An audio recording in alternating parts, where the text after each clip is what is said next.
हफ्ते भर में 20% तक की गिरावट आ चुकी है और भाव आ चुका है $60 के भी नीचे।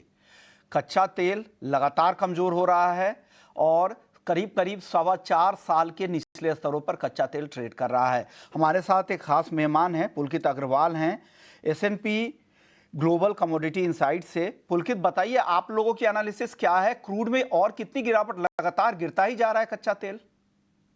देखिए, बिल्कुल सही बात है। जिस तरह से मैं अभी गोल्ड और सिल्वर की बातें सुन रहा था, क्रूड जो है वो मास्टर इंडस्ट्रियल कमोडिटी है। विच उसका मतलब ये है कि अगर ग्लोबल इकोनॉमिक एक्टिविटी नीचे जाएगी तो क्रूड वो सबसे पहली कमोडिटी है जिसमें की गिरावट आती है। और एग्जैक्टली वही हो रहा है इस टाइम पर। जो जो टैरिफ में हो रहा है वो कुछ हद तक जो वीक फंडामेंटल्स है मार्केट के, उसके साथ भी मिला है। तो हो क्या रहा है कि डिमांड वैसे ही काफी वीक थी, सप्लाईज काफी मार्केट में आ भी रही थी। ओपेक प्लस ने, जो कि इतनी टैरिफ की न्यूज के बीच में एक बड़ी खबर जो उस तरह से उभर के नहीं आई, वो थी ओपेक प्लस की तरफ से एडिशनल प्रोडक्शन मार्केट में लाना। वो भी हुआ इसी बीच में।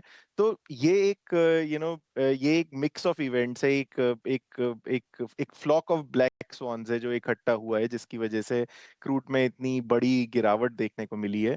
कुछ कुछ हद तक ये एक सेंटिमेंटल ड्रिवन भी है, क्योंकि अगर देखा जाए तो फंडामेंटल्स हालांकि वीक हुए हैं, लेकिन टैरिफ जो है उससे यूएस ने कुछ हद तक अपने आप को एनर्जी से बाहर रखा है। चाइना ने हालांकि जो रिटेलिएटरी टैरिफ लगाए थे उसमें क्रूड को बाहर नहीं रखा है, बट उसकी वजह से क्रूड के ऊपर कोई मेजर इम्पैक्ट वैसे ही नहीं आने की उम्मीद है फ्लोज के ऊपर।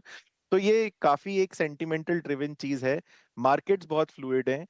S&P ग्लोबल कमोडिटी इनसाइट्स के जो एनालिस्ट्स हैं उन्होंने पिछले जो 3 या 4 दिनों में जो मेजर टैरिफ एक्शन हुआ है उसके बाद कोई फोरकास्ट का रिवीजन तो ऐसा सच नहीं किया है, लेकिन जो एक मीडियम टर्म फोरकास्ट था जो कि 65 के लगभग था, वो काफी हद तक अभी भी स्टेबल है। हालांकि अगर ये टैरिफ वॉर चलेगा तो कुछ हद तक इंडस्ट्रियल डिमांड फॉर ऑयल नीचे आ सकती है, जिसके कारण फंडामेंटल्स और वीक हो सकते हैं। लेकिन फंडामेंटल तौर पर एक मीडियम टर्म में, जो कि 3 से 4 महीने का है, 65 के आसपास जो है हमारे पूर्वानुमान एनालिस्ट के बताते हैं, जो कि रहने की उम्मीद है। सर, कई सारे सेक्शन में ये भी चल रहा है कि $40 तक भी ब्रेंट का भाव जा सकता है। क्या आप लोगों की रिपोर्ट के हिसाब से भी इस तरह के लेवल्स दिख रहे हैं, या सिर्फ अभी इस तरह का गिरावट का ट्रेंड है तो इस तरह की अटकलें लगाई जा रही है? क्या लग रहा है? और दूसरा, एक और खबर मैं यहाँ पे ऐड करना चाहूंगा कि इस गिरावट में क्या स्ट्रैटेजिक रिजर्व के लिए कोई ऐसे देश है जैसे यूएस, चाइना जैसे बड़े देश हैं, क्या वहां पर इस तरह की कोई खरीदारी की भी तैयारी चल रही है क्रूड की क्या? जहां तक $40 क्रूड ऑयल के दामों की बात है, वो काफी डूम्सडे सिनेरियो लगता है, एटलीस्ट आज के टाइम में। क्रूड ऑयल मार्केट्स जो है वो काफी यू नो काफी डूम्सडे सेयर्स का फेवरेट भी रहा है। जब जब प्राइसेस बढ़ती हैं तो डूम्सडे सेयर्स काफी ऊपर की तरफ भी फोरकास्ट करते हैं और सिमिलरली गिरते हुए में भी करते हैं।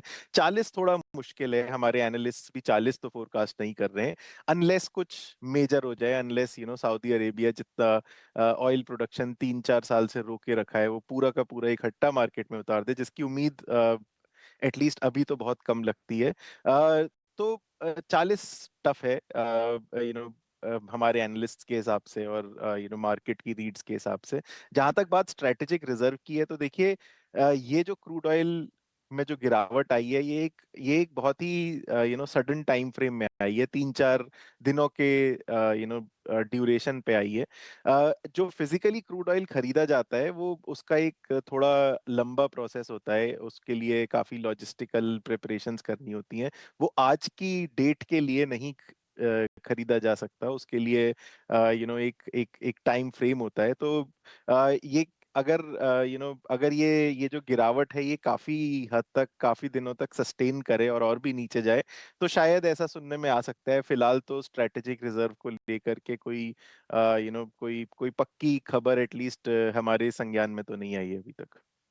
तो कोई खबर नहीं आई है, लेकिन हालांकि ये तो अभी टेम्पररी इस तरह की गिरावट है। अगर लंबे समय तक गिरावट रहती है तो इस तरह की फिर रणनीति बनती है। चलिए कुछ और चर्चा आपसे करेंगे पुलकित, और साथ ही कॉपर पर एक अहम रिपोर्ट